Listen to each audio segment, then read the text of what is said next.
नमस्कार, कहानी पिटारा में आपका स्वागत है।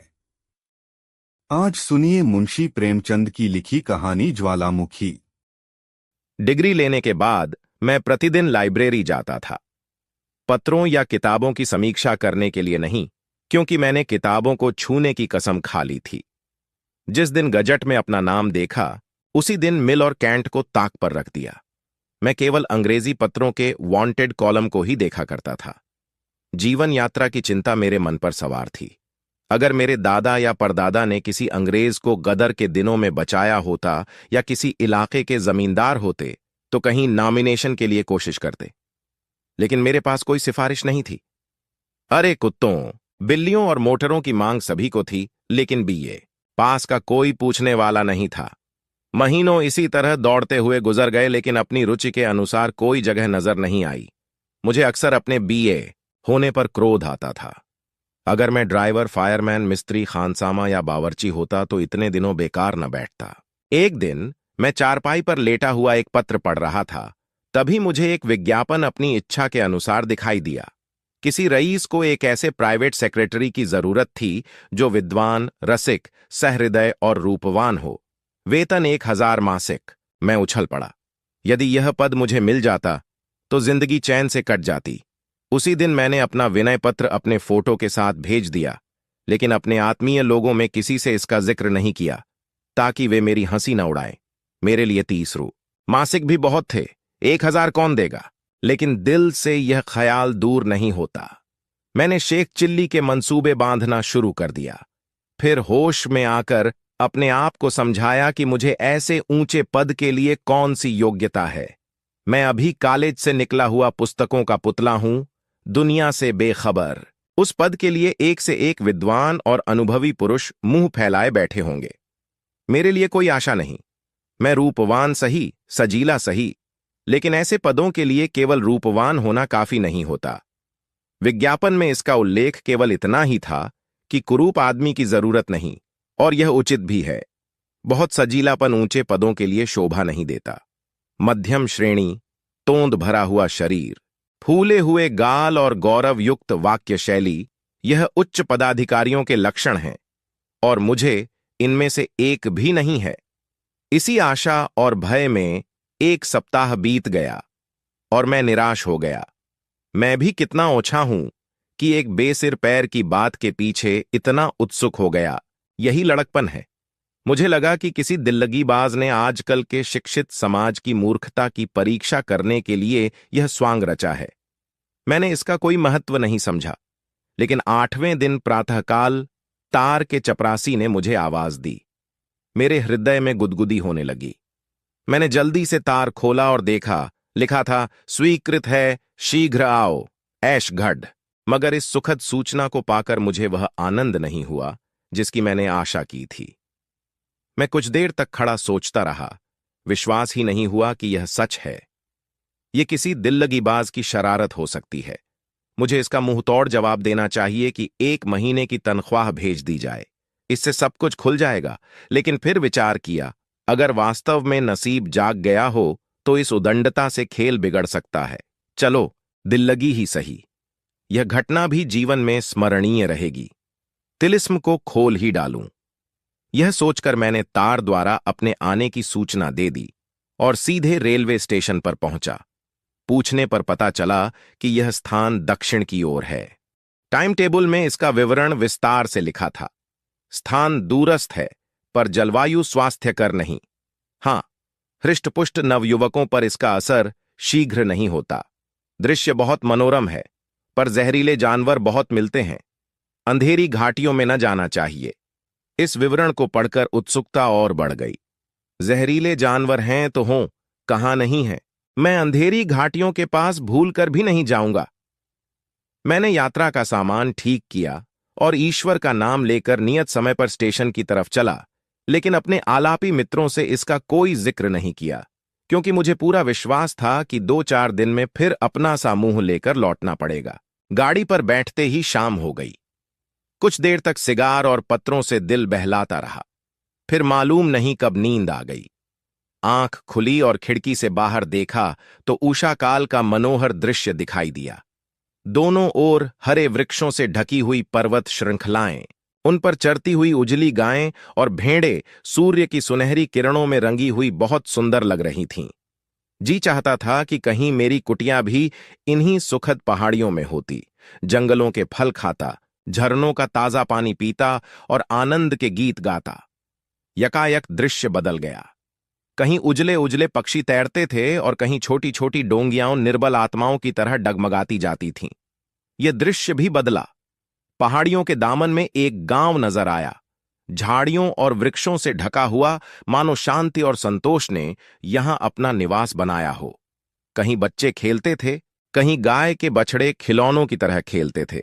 फिर एक घना जंगल आया, झुंड के झुंड हिरण दिखाई दिए, जो गाड़ी की हाहाकार सुनते ही चौकड़ियां भरते दूर भाग जाते थे।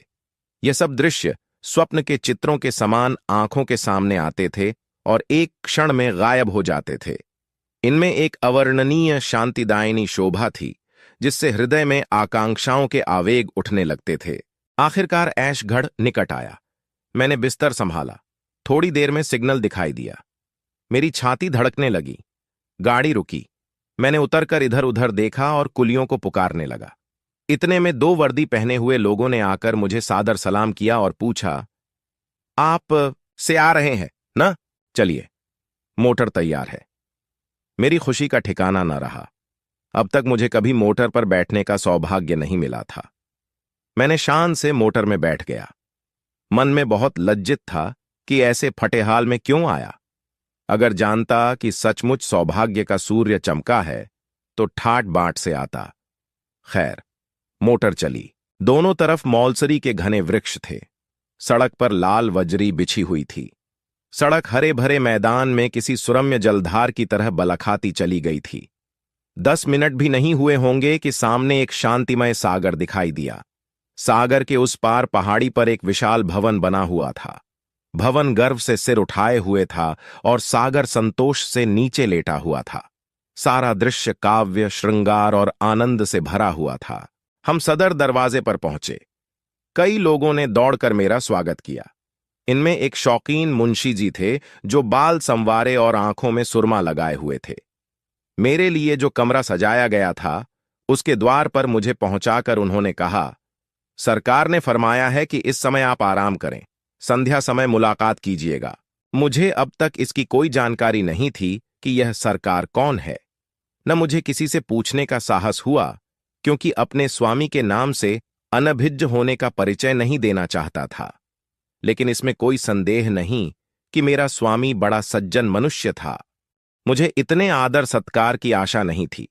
अपने सुसज्जित कमरे में जाकर जब मैंने एक आराम कुर्सी पर बैठा तो हर्ष से विह्वल हो गया। पहाड़ियों की ओर से शीतल वायु के मंद मंद झोंके आ रहे थे। सामने छज्जा था, नीचे झील थी, सांप के कैंचुल की तरह प्रकाश से पूर्ण, और मैं, जिसे भाग्य देवी ने हमेशा अपना सौतेला लड़का समझा था, इस समय जीवन में पहली बार निर्विघ्न आनंद का सुख उठा रहा था। तीसरे पहर शौकीन मुंशी जी ने आकर सूचना दी कि सरकार ने याद किया है। मैंने इस बीच में बाल बना लिए थे। तुरंत अपना सर्वोत्तम सूट पहना और मुंशी जी के साथ सरकार की सेवा में चला।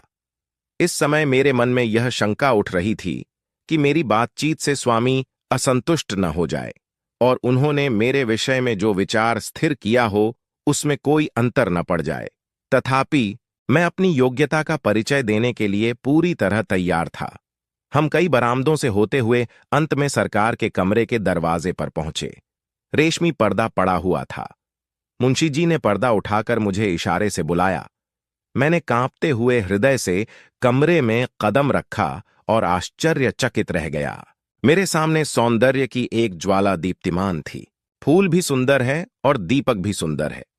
फूल में ठंडक और सुगंधि है, दीपक में प्रकाश और उद्दीपन। फूल पर भ्रमर उड़ उड़कर उसका रस लेता है, दीपक में पतंग झलकर राख हो जाता है। मेरे सामने कारचोबी मनसद पर जो सुंदरी विराजमान थी, वह सौंदर्य की एक प्रकाशमय ज्वाला थी। फूल की पंखुड़ियां हो सकती हैं, ज्वाला को विभक्त करना असंभव है। उसके एक एक अंग की प्रशंसा करना ज्वाला को काटना है। वह नख शिख एक ज्वाला थी, वही दीपक, वही चमक, वही लालिमा, वही प्रभा। कोई चित्रकार सौंदर्य प्रतिमा का ऐसा चित्र नहीं खींच सकता था। रमणी ने मेरी तरफ वात्सल्य दृष्टि से देखकर कहा, आपको सफर में कोई विशेष कष्ट तो नहीं हुआ? मैंने संभल कर उत्तर दिया, जी नहीं, कोई कष्ट नहीं हुआ। रमणी, यह स्थान पसंद आया?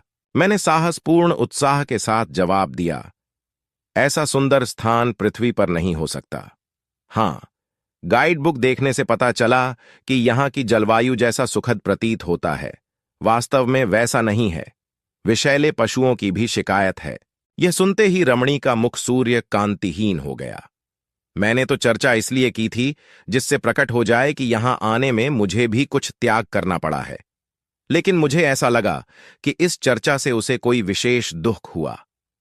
पर क्षण भर में सूर्यमंडल से बाहर निकल आई, बोली, यह स्थान अपनी रमणीयता के कारण बहुधा लोगों की आंखों में खटकता है। गुण का निरादर करने वाले सभी जगह होते हैं, और यदि जलवायु कुछ हानिकारक हो भी तो आप जैसे बलवान मनुष्य को इसकी चिंता नहीं करनी चाहिए। रहे विषैले जीव जंतु, वे अपने नेत्रों के सामने विचर रहे हैं। अगर मोर, हिरण और हंस विषैले जीव हैं तो निस्संदेह यहां विषैले जीव बहुत हैं। मुझे संशय हुआ कि कहीं मेरे कथन से उसका चित्त खिन्न न हो गया हो। गर्व से बोला, इन गाइड बुकों पर विश्वास करना पूरी तरह भूल है। इस वाक्य से सुंदरी का हृदय खिल गया। बोली, आप स्पष्टवादी मालूम होते हैं और यह मनुष्य का एक उच्च गुण है। मैं आपका चित्र देखते ही इतना समझ गई थी। आपको यह सुनकर आश्चर्य होगा कि इस पद के लिए मेरे पास 1 लाख से अधिक प्रार्थना पत्र आए थे। कितने MA थे, कोई DSc था, कोई जर्मनी से PhD उपाधि किए हुए था, मानो यहां मुझे किसी दार्शनिक विषय की जांच करवानी थी। मुझे अब की ही यह अनुभव हुआ कि देश में उच्च शिक्षित मनुष्यों की इतनी भरमार है। कई महाशयों ने स्वरचित ग्रंथों की नामावली भेजी थी, मानो देश में लेखकों और पंडितों की ही आवश्यकता है। उन्हें कालगति का लेश मात्र भी परिचय नहीं है। प्राचीन धर्म कथाएं अब केवल अंधभक्तों के रसास्वादन के लिए ही हैं, उनसे और कोई लाभ नहीं है। यह भौतिक उन्नति का समय है। आजकल लोग भौतिक सुख पर अपने प्राण अर्पण कर देते हैं। कितने लोगों ने अपने चित्र भी भेजे थे। कैसी कैसी विचित्र मूर्तियां थीं जिन्हें देखकर घंटों हंसते हैं। मैंने उन सभी को एक एल्बम में लगा लिया है और अवकाश मिलने पर जब हंसने की इच्छा होती है तो उन्हें देखती हूं। मैं उस विद्या को रोग समझती हूं जो मनुष्य को बनमानुष बना दे। आपका चित्र देखते ही आंखें मुग्ध हो गईं। तत्क्षण आपको बुलाने को तार दे दिया। मालूम नहीं क्यों, अपने गुण स्वभाव की प्रशंसा की अपेक्षा हम अपने बाहरी गुणों की प्रशंसा से अधिक संतुष्ट होते हैं, और एक सुंदरी के मुख से तो वह चलने वाले जादू के समान है। मैंने कहा, यथासाध्य आपको मुझसे असंतुष्ट होने का अवसर न मिलेगा। सुंदरी ने मेरी ओर प्रशंसा भरी निगाहों से देखकर कहा, इसका मुझे पहले ही से विश्वास था। आइए अब कुछ काम की बातें हो जाएं। इस घर को आप अपना ही समझिए और संकोच छोड़कर आनंद से रहिए। मेरे भक्तों की संख्या बहुत है। वे संसार के प्रत्येक भाग में उपस्थित हैं और बहुधा मुझसे विभिन्न प्रकार की जिज्ञासा किया करते हैं। उन सबको मैं आपके सुपुर्द करती हूं। आपको उनमें भिन्न भिन्न स्वभाव के मनुष्य मिलेंगे। कोई मुझसे सहायता मांगता है, कोई मेरी निंदा करता है, कोई सराहता है, कोई गालियां देता है। इन सब प्राणियों को संतुष्ट करना आपका काम है। देखिए, आज के पत्रों का ढेर है। एक महाशय कहते हैं, बहुत दिन हुए आपकी प्रेरणा से मैं अपने बड़े भाई की मृत्यु के बाद उनकी संपत्ति का अधिकारी बन बैठा था। अब उनका पुत्र वयस प्राप्त कर चुका है और मुझसे अपने पिता की जायदाद लौटाना चाहता है। इतने दिनों तक उस संपत्ति का उपभोग करने के पश्चात अब उसका हाथ से निकलना अखर रहा है। आपकी इस विषय में क्या सहमति है? इनको उत्तर दीजिए कि इस समय कूटनीति से काम लें, अपने भतीजे को कपट प्रेम से मिला लें, और जब वह निःशंक हो जाए तो उससे एक सादे स्टैंप पर हस्ताक्षर करा लें। इसके पीछे पटवारी और अन्य कर्मचारियों की मदद से इसी स्टैंप पर जायदाद का बैनामा लिखवा लें। यदि एक लगाकर 2 मिलते हों तो आगा पीछा मत करें। यह उत्तर सुनकर मुझे बड़ा कौतूहल हुआ। नीति ज्ञान को धक्का सा लगा। सोचने लगा, यह रमणी कौन है और क्यों ऐसे अनर्थ का परामर्श देती है? ऐसे खुल्लम खुल्ला तो कोई वकील भी किसी को यह राय नहीं देगा। उसकी ओर संदेहात्मक भाव से देखकर मैंने कहा, यह तो सर्वथा न्याय विरुद्ध प्रतीत होता है। कामिनी खिलखिलाकर हंस पड़ी और बोली, न्याय की आपने भली कही। यह केवल धर्मांध मनुष्यों के मन का समझौता है। संसार में इसका अस्तित्व नहीं। बाप आंड लेकर मर जाए, लड़का कौड़ी कौड़ी भरे। विद्वान लोग इसे न्याय कहते हैं। मैं इसे घोर अत्याचार समझती हूं। इस न्याय के पर्दे में गांठ के पूरे महाजन की हेकड़ी साफ झलक रही है। एक डाकू किसी भद्र पुरुष के घर में डाका मारता है, लोग उसे पकड़कर कैद कर देते हैं। धर्मात्मा लोग इसे भी न्याय कहते हैं, किंतु यहां भी वही धन और अधिकार की प्रचंडता है। भद्र पुरुष ने कितने ही घरों को लूटा, कितनों का गला दबाया और इस प्रकार धन संचय किया, किसी को भी उन्हें आंख दिखाने का साहस न हुआ। डाकू ने जब उनका गला दबाया तो वह अपने धन और प्रभुत्व के बस से उस पर वज्र प्रहार कर बैठे। इसे न्याय नहीं कहते। संसार में धन, छल, कपट और धूर्तता का राज्य है। यही जीवन संग्राम है। यहां प्रत्येक साधन जिससे हमारा काम निकले, जिससे हम अपने शत्रुओं पर विजय पा सकें, न्यायानुकूल और उचित है। धर्म युद्ध के दिन अब नहीं रहे। यह देखिए, यह एक दूसरे सज्जन का पत्र है। वह कहते हैं, मैंने प्रथम श्रेणी में MA पास किया, प्रथम श्रेणी में कानून की परीक्षा पास की, पर अब कोई मेरी बात भी नहीं पूछता। अब तक यह आशा थी कि योग्यता और परिश्रम का अवश्य ही कुछ फल मिलेगा, पर 3 साल के अनुभव से ज्ञात हुआ कि यह केवल धार्मिक नियम है। 3 साल से घर की पूंजी खा चुका। अब विवश होकर आपकी शरण लेता हूं। मुझ हतभाग्य मनुष्य पर दया कीजिए और मेरा बेड़ा पार लगाइए। इनको उत्तर दीजिए कि जाली दस्तावेज बनाइए और झूठे दावे चलाकर उनकी डिग्री करा लीजिए। थोड़े ही दिनों में आपका क्लेश निवारण हो जाएगा। यह देखिए, एक सज्जन और कहते हैं, लड़की सयानी हो गई है। जहां जाता हूं लोग दहेज की गठरी मांगते हैं। यहां पेट की रोटियों का ठिकाना नहीं। किसी तरह भलमनसी निभा रहा हूं। चारों ओर निंदा हो रही है। जो आज्ञा हो उसका पालन करूं। इन्हें लिखिए, कन्या का विवाह किसी बुढ़े खुर्राट सेठ से कर दीजिए। वह दहेज लेने की बजाय कुछ उलटे और दे देगा। अब आप समझ गए होंगे कि ऐसे जिज्ञासुओं को किस ढंग से उत्तर देने की आवश्यकता है। उत्तर संक्षिप्त होना चाहिए। बहुत टीका टिप्पणी व्यर्थ होती है। अभी कुछ दिनों तक आपको यह काम कठिन जान पड़ेगा, लेकिन आप चतुर मनुष्य हैं। शीघ्र ही आपको इस काम का अभ्यास हो जाएगा।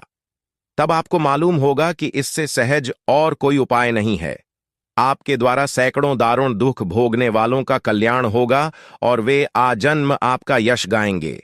मुझे यहां रहते हुए 1 महीने से अधिक हो गया है, लेकिन अब तक मुझे यह रहस्य नहीं समझ में आया कि यह सुंदरी कौन है। मैं किसका सेवक हूं? इसके पास इतना अतुल धन और विलास की सामग्रियां कहां से आती हैं? जिधर भी देखता ऐश्वर्य ही का आडंबर दिखाई देता था। मेरे आश्चर्य की सीमा न थी, मानो किसी तिलिस्म में फंसा हूं। इन जिज्ञासाओं का इस रमणी से क्या संबंध है, यह भी न खुलता था। मैं नित्य उससे साक्षात्कार करता था, लेकिन उसके सम्मुख आते ही मैं अचेत सा हो जाता था। उसकी चितवनों में एक आकर्षण था जो मेरे प्राणों को खींच लिया करता था। मैं वाक्य शून्य हो जाता और केवल छिपी हुई आंखों से उसे देखा करता था। परंतु मुझे उसकी मृदुल मुस्कान और रसमयी आलोचनाओं तथा मधुर काव्यमय भावों में प्रेमानंद की जगह एक प्रबल मानसिक अशांति का अनुभव होता था। उसकी चितवनें केवल हृदय को बाणों के समान छेदती थीं। उसके कटाक्ष चित्त को व्यस्त करते थे। शिकारी अपने शिकार को खिलाने में जो आनंद पाता है, वही उस परम सुंदरी को मेरी प्रेमातुरता में प्राप्त होता था। वह एक सौंदर्य ज्वाला थी, जलाने के सिवाय और क्या कर सकती थी। तिस पर मैं पतंग की भांति उस ज्वाला पर अपने को समर्पित करना चाहता था। यही आकांक्षा होती कि उन पद कमलों पर सिर रखकर प्राण दे दूं। यह केवल उपासक की भक्ति थी, काम और वासनाओं से शून्य। कभी कभी वह संध्या के समय अपने मोटर बोट पर बैठकर सागर की सैर करती तो ऐसा जान पड़ता मानो चंद्रमा आकाश की लालिमा में तैर रहा है। मुझे इस दृश्य में सुख प्राप्त होता था। मुझे अब अपने नियत कार्यों में खूब अभ्यास हो गया था। मेरे पास प्रतिदिन पत्रों का पोथा पहुंच जाता था। मालूम नहीं किस डाक से आता था। लिफाफों पर कोई मोहर न होती थी। मुझे इन जिज्ञासुओं में बहुधा वे लोग मिलते थे जिनका मेरी दृष्टि में बड़ा आदर था। कितने ही ऐसे महात्मा थे जिनमें मुझे श्रद्धा थी। बड़े बड़े विद्वान, लेखक और अध्यापक, बड़े बड़े ऐश्वर्यवान रईस, यहां तक कि कितने ही धर्म के आचार्य नित्य अपनी राम कहानी सुनाते थे। उनकी दशा अत्यंत करुणाजनक थी। वे सब के सब मुझे रंगे हुए सियार दिखाई देते थे। जिन लेखकों को मैं अपनी भाषा का स्तंभ समझता था, उनसे घृणा होने लगी। वे केवल उचक्के थे जिनकी सारी कीर्ति चोरी, अनुवाद और कतर ब्योंत पर निर्भर थी। जिन धर्म के आचार्यों को मैं पूज्य समझता था, वे स्वार्थ, तृष्णा और घोर नीचता के दलदल में फंसे हुए दिखाई देते थे। मुझे धीरे धीरे यह अनुभव होने लगा कि संसार की उत्पत्ति से अब तक लाखों शताब्दियां बीत जाने पर भी मनुष्य वैसा ही क्रूर और वासनाओं का गुलाम बना हुआ है। बल्कि उस समय के लोग सरल प्रकृति के कारण इतने कुटिल और दुराग्रहों में इतने चालाक नहीं होते थे। एक दिन संध्या समय उस रमणी ने मुझे बुलाया। मैं अपने घमंड में यह समझता था कि मेरे बांकपन का कुछ न कुछ असर उस पर भी होता है। अपना सर्वोत्तम सूट पहनकर, बाल संवार कर और विरक्त भाव से जाकर बैठ गया। यदि वह मुझे अपना शिकार बनाकर खेलती थी, तो मैं भी शिकार बनकर उसे खिलाना चाहता था। ज्यों ही मैं पहुंचा, उस लावण्यमयी ने मुस्कुराकर मेरा स्वागत किया, पर मुखचंद्र कुछ मलिन था। मैंने अधीर होकर पूछा, सरकार का जी तो अच्छा है? उसने निराश भाव से उत्तर दिया, जी हां, 1 महीने से एक कठिन रोग में फंस गई हूं। अब तक किसी तरह अपने को संभाल सकी हूं, पर अब रोग असाध्य होता जाता है। उसकी औषधि निर्दय मनुष्य के पास है। वह मुझे प्रतिदिन तड़पते देखता है, पर उसका पाषाण हृदय जरा भी नहीं पसीजता। मैं इशारा समझ गया। सारे शरीर में एक बिजली सी दौड़ गई। सांस बड़े वेग से चलने लगी। एक उन्मत्तता का अनुभव होने लगा। निर्भय होकर बोला, संभव है। जिसे आपने निर्दय समझ रखा हो, वह भी आपको ऐसा ही समझता हो और भय से मुंह खोलने का साहस न कर सकता हो। सुंदरी ने कहा, तो कोई ऐसा उपाय बताइए जिससे दोनों ओर की आग बुझे। प्रियतम, अब मैं अपने हृदय की दहकती हुई विरहाग्नि को नहीं छिपा सकती। मेरा सर्वस्व आपको भेंट है। मेरे पास वह खजाने हैं जो कभी खाली न होंगे। मेरे पास वह साधन है जो आपको कीर्ति के शिखर पर पहुंचा देंगे। मैं समस्त संसार को आपके पैरों पर झुका सकती हूं। बड़े बड़े सम्राट भी मेरी आज्ञा को नहीं टाल सकते। मेरे पास वह मंत्र है जिससे मैं मनुष्य के मनोवेगों को क्षण मात्र में पलट सकती हूं। आइए, मेरे हृदय से लिपटकर इस दाह क्रांति को शांत कीजिए। रमणी के चेहरे पर जलती हुई आग की सी कांति थी। वह दोनों हाथ फैलाए कामोन्मत्त होकर मेरी ओर बढ़ी। उसकी आंखों से आग की चिंगारियां निकल रही थीं, परंतु जिस प्रकार अग्नि से पारा दूर भागता है, उसी प्रकार मैं भी उसके सामने से एक कदम पीछे हट गया। उसकी प्रेमातुरता से मैं भयभीत हो गया, जैसे कोई निर्धन मनुष्य किसी के हाथों से सोने की ईंट लेते हुए भयभीत हो जाए। मेरा चित्त एक अज्ञात आशंका से कांप उठा। रमणी ने मेरी ओर अग्निमय नेत्रों से देखा, मानो किसी सिंहनी के मुंह से उसका आहार छिन जाए, और सरोष होकर बोली, यह भीरुता क्यों? मैं आपका तुच्छ सेवक हूं, इस महान आदर का पात्र नहीं। रमणी, आप मुझसे घृणा करते हैं। यह आपका मेरे साथ अन्याय है। मैं इस योग्य भी तो नहीं कि आपके तलुओं को आंखों से लगाऊं। आप दीपक हैं, मैं पतंग हूं। मेरे लिए इतना ही बहुत है। रमणी नैराश्यपूर्ण क्रोध के साथ बैठ गई और बोली, वास्तव में आप निर्दयी हैं। मैं ऐसा न समझती थी। आप में अभी तक अपनी शिक्षा के कुसंस्कार लिपटे हुए हैं। पुस्तकों और सदाचार की बेड़ी आपके पैरों से नहीं निकली। मैं शीघ्र ही अपने कमरे में चला आया और चित्त के स्थिर होने पर जब मैं इस घटना पर विचार करने लगा तो मुझे ऐसा मालूम हुआ कि अग्निकुंड में गिरते गिरते बचा।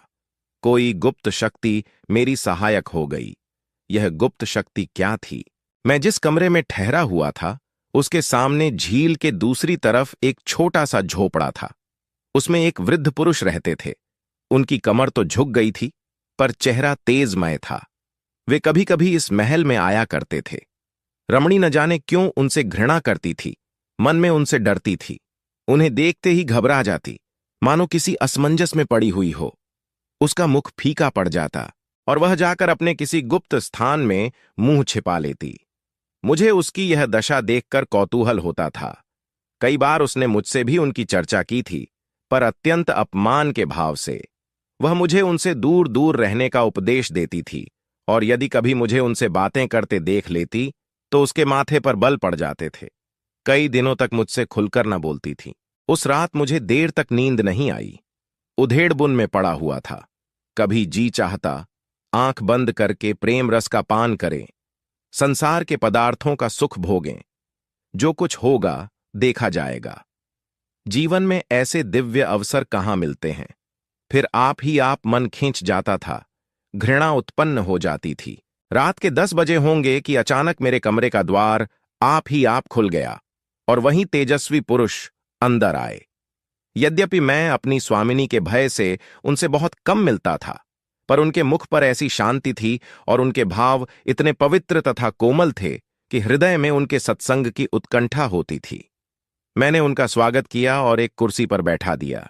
उन्होंने मेरी ओर दयापूर्ण भाव से देखकर कहा, मेरे आने से तुम्हें कष्ट तो नहीं हुआ? मैंने सिर झुकाकर उत्तर दिया, आप जैसे महात्माओं का दर्शन मेरे सौभाग्य की बात है। महात्मा जी निश्चिंत होकर बोले, अच्छा तो सुनो और सचेत हो जाओ। मैं तुम्हें यह चेतावनी देने के लिए आया हूं। तुम्हारे ऊपर एक घोर विपत्ति आने वाली है। तुम्हारे लिए इस समय इसके सिवाय और कोई उपाय नहीं है कि यहां से चले जाओ। यदि मेरी बात न मानोगे तो जीवन पर्यंत कष्ट भोगोगे और इस मायाजाल से कभी मुक्त न हो सकोगे। मेरा झोपड़ा तुम्हारे सामने था। मैं भी कभी कभी यहां आया करता था, पर तुमने मुझसे मिलने की आवश्यकता न समझी। यदि पहले ही दिन तुम मुझसे मिलते तो सहस्रों मनुष्यों का सर्वनाश करने के अपराध से बच जाते। निस्संदेह तुम्हारे कर्मों का फल है जिसने आज तुम्हारी रक्षा की। अगर यह पिशाचिनी एक बार तुमसे प्रेमालिंगन कर लेती तो फिर तुम कहीं के नहीं रहते। तुम उसी दम उसके अजायब खाने में भेज दिए जाते। वह जिस पर रींचती है उसकी यही गत बनाती है। यही उसका प्रेम है। चलो इस अजायब घर की सैर करो, तब तुम समझोगे कि आज किस आफत से बचे हो। यह कहकर महात्मा जी ने दीवार में एक बटन दबाया। तुरंत एक दरवाजा खुल गया। यह नीचे उतरने की सीढ़ी थी। महात्मा उसमें घुसे और मुझे भी बुलाया। घोर अंधकार में कई कदम उतरने के बाद एक बड़ा कमरा नजर आया। उसमें एक दीपक टिमटिमा रहा था। वहां मैंने जो घोर, वीभत्स और हृदय विदारक दृश्य देखे, उसका स्मरण करके आज भी रोंगटे खड़े हो जाते हैं। इटली के अमर कवि डांते ने नरक का जो दृश्य दिखाया है, उससे कहीं भयावह, रोमांचकारी और नारकीय दृश्य मेरी आंखों के सामने उपस्थित था। सैकड़ों विचित्र देहधारी नाना प्रकार की अशुद्धियों में लिपटे हुए भूमि पर पड़े कराह रहे थे। उनके शरीर मनुष्यों के थे, लेकिन चेहरों का रूपांतर हो गया था। कोई कुत्ते से मिलता था, कोई गीदड़ से, कोई बनबिलाव से, कोई सांप से। एक स्थान पर एक मोटा स्थूल मनुष्य एक दुर्बल, शक्तिहीन मनुष्य के गले में मुंह लगाकर उसका रक्त चूस रहा था। एक और 2 गिद्ध की सूरत वाले मनुष्य एक सड़ी हुई लाश पर बैठे उसका मांस नोच रहे थे। एक जगह एक अजगर की सूरत का मनुष्य एक बालक को निगलना चाहता था, पर बालक उसके गले में लटका हुआ था। दोनों ही जमीन पर पड़े छटपटा रहे थे। एक जगह मैंने अत्यंत पैशाचिक घटना देखी। 2 नागिन की सूरत वाली स्त्रियां एक भेड़िए की सूरत वाले मनुष्य के गले में लिपटी हुई उसे काट रही थीं। वह मनुष्य घोर वेदना से चिल्ला रहा था। मुझसे अब और न देखा गया। तुरंत वहां से भागा और गिरता पड़ता अपने कमरे में आकर दम लिया। महात्मा जी भी मेरे साथ चले आए। जब मेरा चित्त शांत हुआ तो उन्होंने कहा, तुम इतनी जल्दी घबरा गए? अभी तो इस रहस्य का एक भाग भी नहीं देखा। यह तुम्हारी स्वामिनी के बिहार का स्थान है और यही उसके पालतू जीव हैं। इन जीवों के पिशाचाभिनय देखने में उसका विशेष मनोरंजन होता है। यह सभी मनुष्य किसी समय तुम्हारे ही समान प्रेम और प्रमोद के पात्र थे, पर उनकी यह दुर्गति हो रही है। अब तुम्हें मैं यही सलाह देता हूं कि इसी दम यहां से भागो, नहीं तो रमणी के दूसरे वार से कदापि न बचोगे। यह कहकर महात्मा अदृश्य हो गए। मैंने भी अपनी गठरी बांधी और अर्धरात्रि के सन्नाटे में चोरों की भांति कमरे से बाहर निकला। शीतल आनंदमय समीर चल रहा था। सामने के सागर में तारे छिटक रहे थे। मेहंदी की सुगंध उड़ रही थी।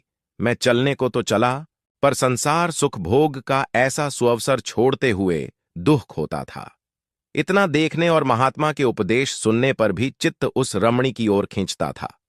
मैं कई बार चला, कई बार लौटा, पर अंत में आत्मा ने इंद्रियों पर विजय प्राप्त की। मैंने सीधा मार्ग छोड़ दिया और झील के किनारे किनारे गिरता पड़ता, कीचड़ में फंसता हुआ सड़क तक पहुंच गया। यहां आकर मुझे एक विचित्र उल्लास हुआ, मानो कोई चिड़िया बाज के चंगुल से छूट गई हो। यद्यपि मैं 1 महीने के बाद लौटा था, पर अब जो देखा तो अपनी चारपाई पर पड़ा हुआ था।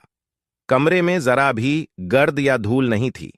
मैंने लोगों से इस घटना की चर्चा की तो लोग खूब हंसे और मित्रगण तो अब भी मुझे प्राइवेट सेक्रेटरी कहकर बुलाते हैं। सभी कहते हैं कि मैं 1 मिनट के लिए भी कमरे से बाहर नहीं निकला। महीने भर गायब रहने की तो बात ही क्या। इसलिए अब मुझे भी विवश होकर यही कहना पड़ता है कि शायद मैंने कोई स्वप्न देखा है। कुछ भी हो, परमात्मा को कोटि कोटि धन्यवाद देता हूं कि मैं उस पाप कुंड से बचकर निकल आया। वह चाहे स्वप्न ही हो, पर मैं उसे अपने जीवन का एक वास्तविक अनुभव मानता हूं, क्योंकि उसने सदैव के लिए मेरी आंखें खोल दीं।